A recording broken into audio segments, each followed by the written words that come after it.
Shalom Aleichem, sweetest friends. This Shiur should be a special schus for Moshe Yehuda ben Peshadina. We are continuing our series of Shiurim in Emunah. This is the second in this particular series. Baruch Hashem, over the years we've had many Shiurim, and Hashem should give us life and strength and the financial means, and we should have many more, because Emunah is a topic one can start talking about and never end. There's always more to learn. So we were basing ourselves on the Sefer Elchonon. So this Shiur as well will be based on that Sefer. He has Mareches Havoda Hamusris, and he has a section on Emunah. This is on page Reish Pei Ches for those who have the Elchonon Chelik Beis. Rabbi Lazar Omer, Have shakud lulmod Torah v'dama shetoshiv lapikaros. Be a very big masmid, be very diligent in your learning, and know what to answer an apikoros. And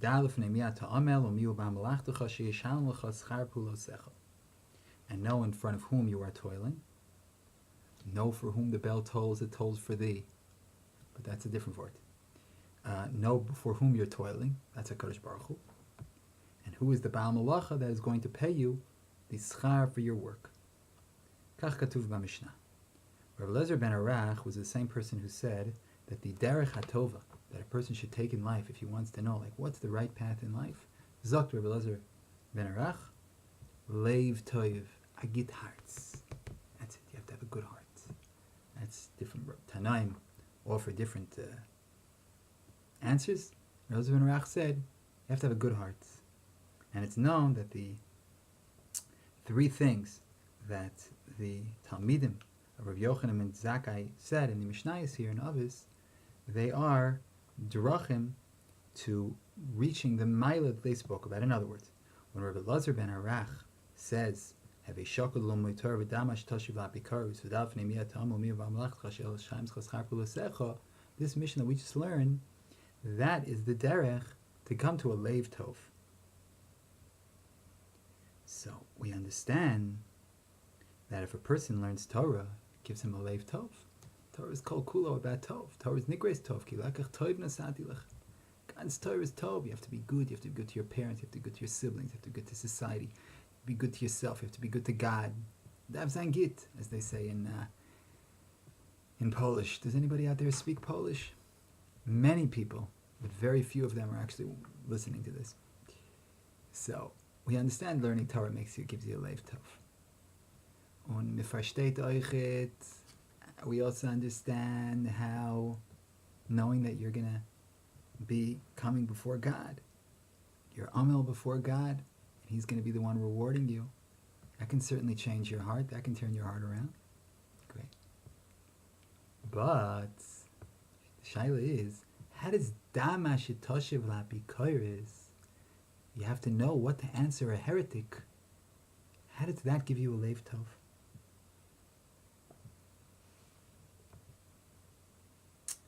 So it's interesting, if you're medayik, he doesn't say that you should actually answer the apikoros. You should know what to answer the apikoros. It says in the Gemara, you can speak to a Goyish apikoros, but don't start with a Jewish apikoros. Pakar tfei. Just make him worse. Know what to answer an apikoros. In other words, you have to be so strong in your Emunah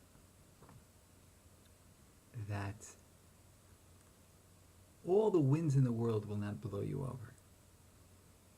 It doesn't matter what anybody says. You're going to stay strong and stay strong in your Emunah.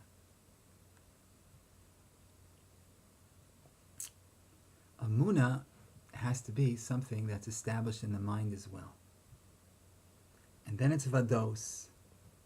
If a person is 100% sure that God created the world and God is in charge, it's going to give him a leiv tov. How can you be selfish? There's a God out there. You have to be like God. God is the opposite of selfish. God is completely has a good heart. God is complete leiv tov. God is also called tov. Gemara in Menachos talks about all the goods. The whole ganze Bria is good. It's all about being good. Am Yisrael is good. Moshe is good. It's good. It's good. Hashem is good. Tov Hashem lakol v'rachem alokol massive. So many places Hashem is good. Even the word in English they use for Hashem is God. Even that could be be read good. That's Hashem. So when a person is vados and emunah, if he's dam ashitoshi lapikaris, er weist alle gitte Sachen zu entfern in apikaris. And remember, we have to know that Reb David Mitolna, Zchus Yogen Aleinu, said that the world is split up half apikaris, half believers. And he said, I'm not talking about this guy's an apikaris, this guy's a believer, this guy's an apikaris, this guy's a believer. In every person, we have that breakdown, that chalukah. Everybody has that. Sometimes it's half, sometimes it's 40%, sometimes it's 60%. Every person has that little nekuda apikorsit. And every person also has that nekuda of emunah. You see, even the biggest apikorsim, they're always fighting emunah. What do they care? There's that emunah that's bothering them. They know it's just, they have to fight. It's something inside that's there. What are they fighting? Why don't they fight against the fact that the world isn't flat? There are people who believe the world is flat. Why don't they fight against that? Something to talk about. I mean, there are many things that, ridiculous things people believe. They have to fight against the moon. They know there's a God. But they also don't believe in it. So what do you do? So they're not happy people. At least the ones I've met and seen. So that's the derech l'leiv tov. Derech l'leiv tov is that you take that little apikoros inside of you, and you know what to answer him. And also the apikoros outside of you. And you have to know what to answer. And when you know what to answer, you become firm believer in Hashem. And that makes you a better person. So you don't have to be the biggest philosopher in the world. Not everybody is, the Rambam. No. In world history, we had one, and like they say, Mimoshe ad Moshe lo haya Moshe. From Moshe Rabbeinu biz the Rambam is Amisha. Azag grace a cup. Lo yu'uman ki yisupar, what he did in his lifetime, what he knew, what he understood, what he wrote, what he accomplished. And to this day, there's not a day in the world that goes by that thousands of people aren't sitting horribling over Rambams, just like I was doing before this year started, trying to make sense of a Rambam. So much depth in every Rambam, so much said in every Rambam. Rambam said, I'm going to close the canon now. This is it. You read my book, you read Torah Shebechsav, and you're set. And that spawned an entire literature of Perushim al Rambam. And as we speak, people are writing Chedushim on the Rambam. People are saying Pshatim in the Rambam. People are trying to understand the Rambam. The Rambam wrote about himself, if I'm not mistaken, when he was 16, he mastered all of the knowledge of the world. That's why they used to call it a university.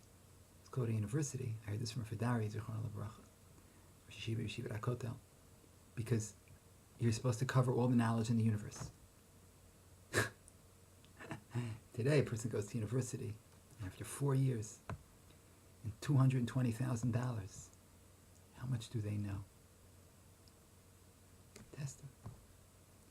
Test them first in the things that they did study and see how much they know of that field, and then test them in the things that they didn't study and see how little they know about everything. So it's kachas. There's a lot of knowledge in the world, but the Rambam, at his time, he covered everything. Today, there's just, if a person would sit all day just reading the new information that comes out on the internet, medicine, science, everything, just all the information, constant flow of information, the research in this area and that area, in psychology and sociology and history and philosophy and medicine, the papers that are coming out. And I get these emails that tell me that, you're interested in rabbinic literature, come sample our articles. We have 27,000 mentions of them in just the articles that came out in the last few years. And those are the one mention of them. You have to read the whole article. By the way, I'm not going to read all of them. Not even close. Not even interested. There's a lot of knowledge out there. A lot of knowledge. You learn Havdi Alpha Fevdalis. You want to learn a Sugi and Bav Mitzia. You don't even, not even all this farm. Just take the Yotzar Chachma. And it's Mada's collection of whatever, 70,000 odd Sfarim. Not that the Sfarim are odd, the number is odd. And people tell me I'm odd. And you just do Bav Mitzia Daf Hey. See how much there is on that. Just hundreds of pages. You can just put together on Bav Mitzia Daf Hey. Who's covering all of that, huh? Nobody. Even the people who sell the program, they're just gathering the information. They're not going through all of it. It takes too much time. Then you got to go to the next sugya. And every just the one line of Tosfos could spend 3 weeks. So, a lot of knowledge. The Rambam, he knew a lot of it at his time. And he had a trouble with his ink. So he invented this new ink because his ink was erasing. Zaz sort cup. Not everybody's going to be the Rambam. That was my point. The Rambam was a brilliant man. He was able to organize all of Torah Sheba'al Peh into 14 neat books written in neat, clear, easy Hebrew.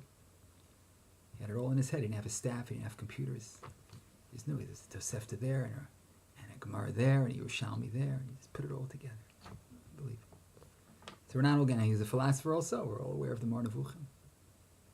And he wasn't even a koil younger man for most of his time. He was a doctor. He was busy. He describes the Seder Hayom, how exhausted he was when he sat down to learn at the end of his long day of treating people for their real and imagined illnesses. We're not going to be the Rambam. We're not supposed to be. Because if we were supposed to be as philosophically aware and acute and brilliant and insightful as the Rambam, then God would have made us all like that. But he didn't. Most people aren't. Most people I know are not such great philosophers, believe it or not. Most people I know are not the biggest geniuses in the world either. No, they're really not. They're not the biggest psychologists, mevinim b'kochos hanefesh ha'adam. No, not everybody. But that doesn't absolve us from the obligation to use our seichel. We have a seichel. We have to use our seichel. Whatever intellectual gifts that God gave us, we have to use it to understand Him. Think of the difference between us and monkeys. There was a popular rock group in the 1960s. Their song was, "Hey, we're the monkeys, and we don't monkey around." We're not monkeys. Sometimes we do monkey around, but that's already...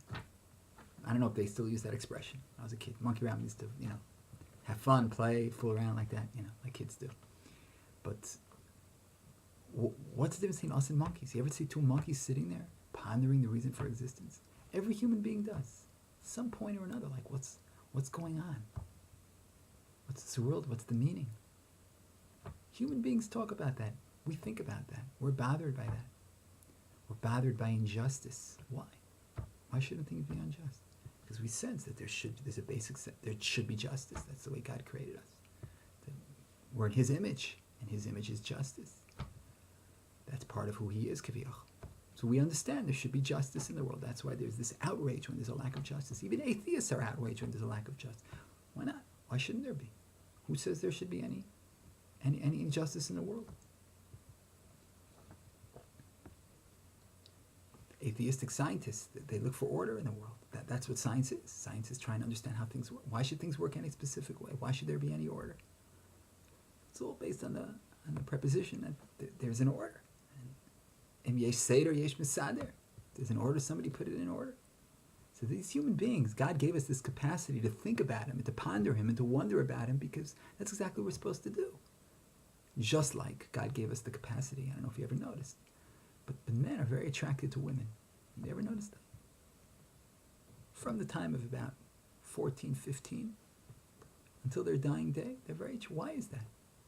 And then women also want a man. They're also attracted to men. Why is that? Let me think about that. It's because God wanted it that way. Why? For various reasons. One is they didn't want to perpetuate the species. And it worked. So He made us that way. And then we're supposed to follow. We follow our nature. We're not supposed to only follow our nature. Our nature is also sometimes, you have to relieve yourself. You're in Fifth Avenue and 45th Street. You don't do it right there at the corner. Even though, it's not the holiest place in the world. Let's just say an understatement for today, the understatement of the year for the day. But you don't completely go with your nature. You wait until you're in the right place. But in general, you follow your nature. Your nature is to eat. Midarf essen, you eat. Your nature is to sleep. Midarf schlafen, you sleep. Our nature is to get married, have children. Got to get married and have children. Our nature is to take care of ourselves, to bathe ourselves, to work, to support ourselves. Got to do those things also. You see what your nature is, and you go with it, and also on a personal level, of course. God gave you certain talents, certain capabilities. What did he give you them for? Generally, the best assumption to make is to use them for good things. Musical, gewaldig. Person's a good writer, that's another talent. A person's very good hands, could be a surgeon or a wide receiver. So everybody has to find their talents and use them. That's why Hashem gave them to you generally. So if Hashem gave us this, both a seichel and an inclination to use the seichel, so it's a pretty safe assumption that we're supposed to go take the ball and run. If I may use a sports metaphor. Yeah. Use your seichel to be mivaseis the Emunah, to strengthen your Emunah.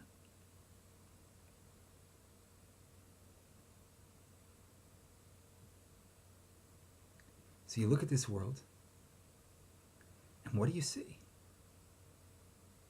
You see Emunah. Avram Avinu looked at the world, and he said that there's this bira dolekes, there's this burning tower. What happens when something is burning? It's all going up. You ever see fire? It's all going up. Everything is going upwards. Kuzari writes that the Chacham asked the Melech, "Hatami yachid zosa chachma nimses bebrias hanimalo galgal or kochav zulasim ubilti abore." Like, who gave you? You look at the wisdom today in the Middle Ages. They didn't have a fraction of the knowledge we have today of the wonders of creation, but already then they were mispoiled. And the Chacham says to the Melech of Kuzar, he says, you look at an ant, the Chacham of an ant. By the way, my ants are very wise people, but we're not talking now about those type of ants. We're talking about the little creepy crawly ones, but also your ants. The chacham of your ant is already something, your aunt. Maybe that's why some people say aunt is an aunt, but aunt is an aunt. I know my phone speaks. When the phone rings, it says aunt. Even though she's not my aunt, she's my sister-in-law, but for whatever reason my wife put in that it's aunt. So aunt, because my children's aunt. Aunt. So, but I'm talking about an ant, the little crawly one. Yeah, lahavdil, trillions of havdalas, right? Like we're different than the monkeys. You're going to give that to the galgal. Who made that? Amar Kuzri zem yuchas al pol ateva. It's nature. Nature created it. I recently saw somebody talking at a lecture, and they were talking about one of the wonders of creation. And he said, Mother Nature knew what she was doing when she made that. I'm like, who is this Rebbitzin Mother Nature who knows so much? Who has done billions and trillions of wonders? Who is she? That's what the Chacham asked the Melech HaKuzar. Omar Kuzri koach me'akochos al-mash shamanu b'chochmas v'enani yodin mahu avacham yodin osabli safik. Yeah, it's some kochos, we don't know who they are, but the Chachamim know. Amar Chacham avaydiyasem bo kidiyasenu. Gazar also a philosoph ki waschala v'asiba sherba yanuach v'yanua davar shehu bo be'etzem v'lo b'mikra. Amar Kuzarim kenani roeh שתאונו בשמוס אלו וסמונו משתפים מהבורא ואמרנו הטבע חכם פועל ואף יושב נובל לומר בורא על טעם דבריהם. אמר החבר כן הוא.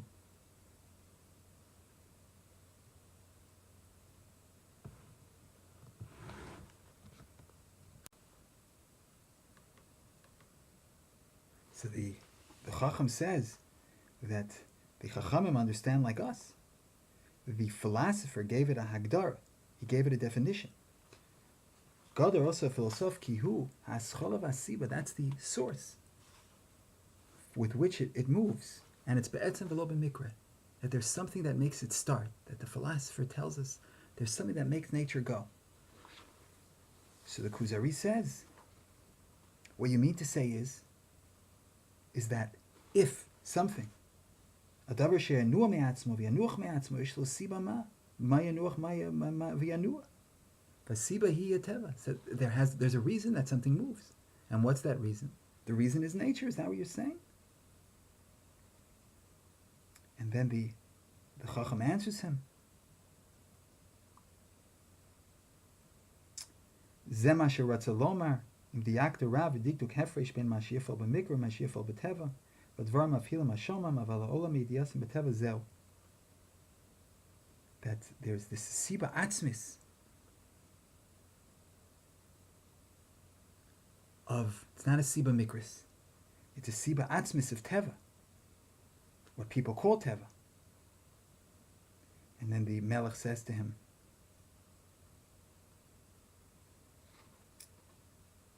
in Cain and Iroa Shetunu b'Shemos Elu, they made mistakes with these names. And they are mishatef nature together with God.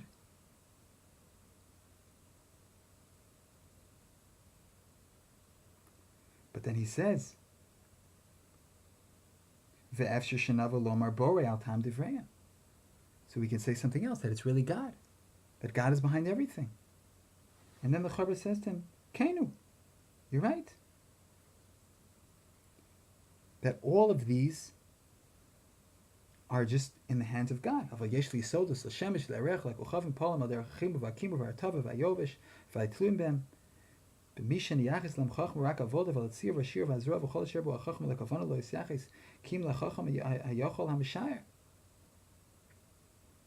So it's true that they have powers, but there is a power behind the powers. There's a chachma behind the powers. So in other words, it's not just nature, but there's something behind that nature. What makes it go? In other words, what science is always doing, science is helpful.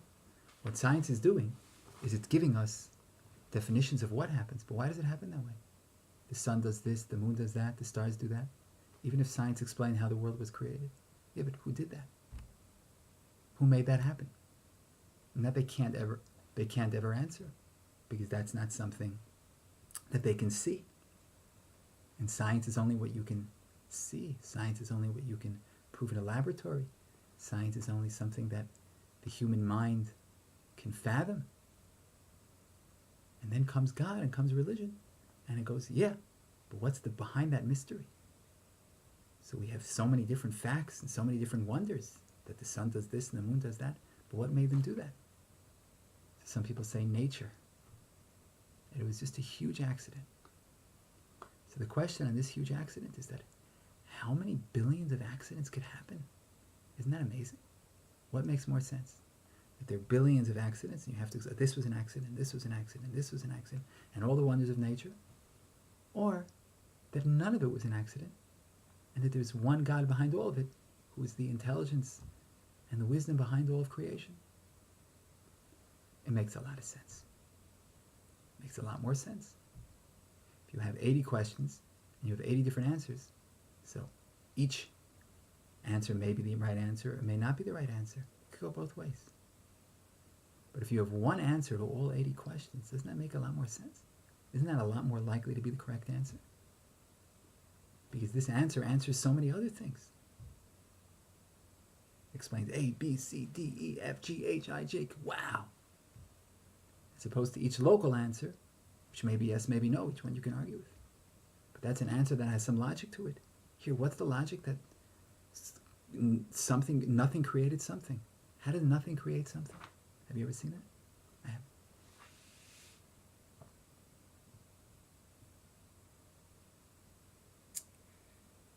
And on top of that, on top of the wisdom that we see in nature, there is also the Masorah that we have. They have a tradition, like the Ramban says, Ki lo noed sheker l'bneinu. People who don't believe in the Torah say that there was sometime a group of rabbis, and they somehow got together, and they said, we're going to convince all the Jews that God gave the Torah to millions of their grandparents, and that they have to keep all these mitzvahs, and if they don't, then they're going to have to die. We're going to kill them for doing this, we're going to kill them for doing that. So first of all, they're murderers. If they were making it up, they're murderers. How do you give the death penalty, claiming that it's really God and it's not? So we don't believe that our ancestors were murderers. That they would give the death penalty when God did. They would lie and say, God said there's the death penalty, and there's really not. That would terrible. And why would they lie? They tell us they have to keep all of these mitzvahs. And God said, it's terrible. It's an evil thing to do, to lie. We see that our rabbis were tzaddikim, they were rabbis of truth. They would lie. We don't want to believe that they're liars. It's not likely they were liars. So if the Torah is not true, that means they were liars and murderers. And then that the Jews believed them. Wait a second.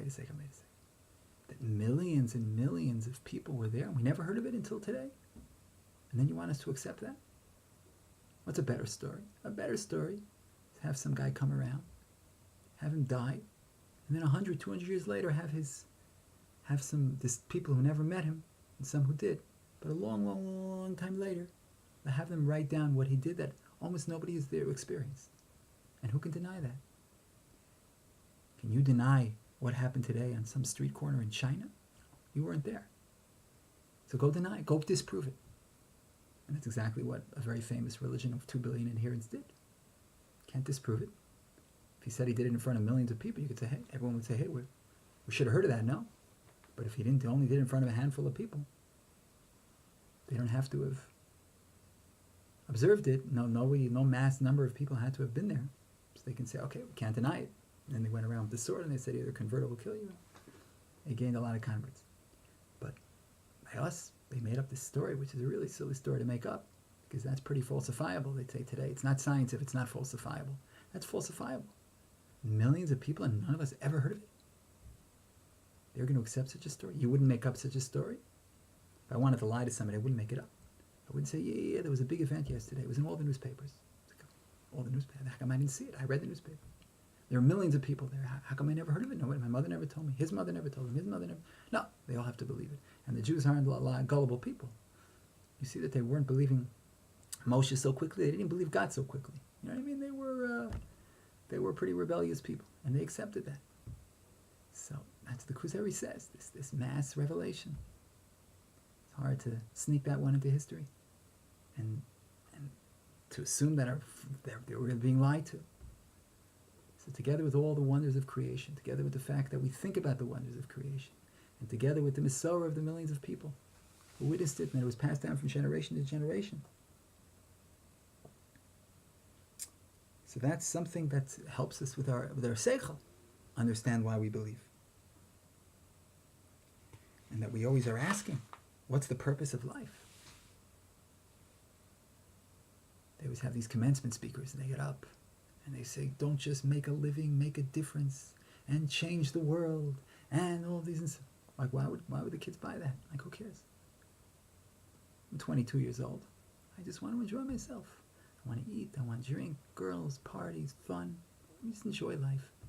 Make a lot of money so I can have more fun, and that's it. And yet that message resonates with everybody. Everybody wants to do something good, to make a difference, to be kind. Because we understand there's a tachlis to the world. So what is the tachlis? What's the tachlis? So many people believe there's a tachlis. They just don't know what it is. They just live their lives and they move on. But we have a tachlis. HaKadosh Baruch Hu gave us the tachlis. Baruch Elokeinu shebaranu l'chvodo. V'v'dilanu min ha'tovim v'nasalanu Torah sams. And that tells us the tachlis, and it tells us how to live. So my sweet, most beloved friends, this is the second shiur of our Emunah Shiur. And it's a lot to talk about. If you want to learn more, it's kedai to learn the Sefer HaKuzari. Today they have with commentaries. Kedai me'od. And other Sifrei Emunah, which hopefully we'll get into as the shiurim progress. If anybody wants, they can contact me and ask if they want a specific topic addressed, or a specific sefer, or a passage in a sefer. A lot of very, very important inyanim. Me, Anochi Hashem Elokecha, from where God said that I am your God, who took you out of Egypt, through to our very day. Emunah questions that have been dealt with. There are no new questions today, by the way. All the questions that anybody has, they've already been asked before and addressed. You don't have to worry. You don't have to be afraid of questions. They were already asked by Nevi'im. Nevi'im already asked. Lama derech Rishaim tzleicha. Why are the Rishaim so successful? Good question. Why do Eov? Why do good people suffer? It's a good question. There's an answer to that. You know what the answer is? Maybe it's kedai to learn Sefer Eov. So Mitzvah Hashem, We should be zochet lilmod u'lamed lishmor v'lasos u'lekayim is called divrei salmo terasa b'ahava, and be mischazik in our emunah. And it should be miloshen ve'yomin es hadasa. That you raised hadasa, that emunah should raise us, should elevate us. B'simcha b'tuv levav me'rov kol. Amen v'amen. Shalom, shalom, sweetest and most beloved friends.